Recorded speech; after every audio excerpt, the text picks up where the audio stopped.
This is an assisted sissy squat. The purpose here is to do a very, very knee dominant squatting pattern. So we'll really warm up the quad muscles and stretch them out and take them through a full range of motion, especially the portion down by the knee. So what you're going to do is set up somewhere where you can hang on, it's stable and not going to topple over. So I'm holding on to this squat rack right here with both arms, holding them pretty tight, and then I'm initiating the movement with my knees bending forward and down. You want to make sure you stay up on your toes throughout the entire movement. And as you bring your knees forward and down towards the ground, my hips are trying to stay pretty straight. You'll notice I'm not like squatting down and folding at the hips.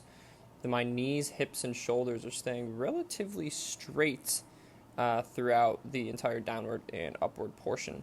So once you get to the bottom of this sissy squat, you want to just press straight up away from the ground when you come up, because you also don't want to, when you stand up, kind of shoot your butt backwards in space, which I see happen sometimes too. The other important thing here is to try to move through a range of motion that is comfortable and pain-free for you.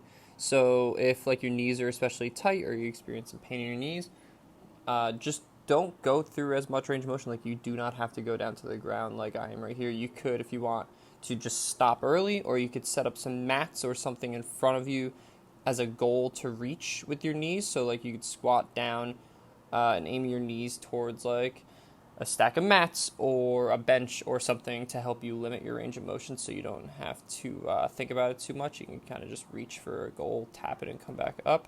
But if you don't want to do that and you just want to go through as much range of motion as possible, I would just go through whatever you're comfortable with. Like if your knees get super crunchy towards a really deep range of motion, then just stop a little early and just slowly work your range of motion over each week.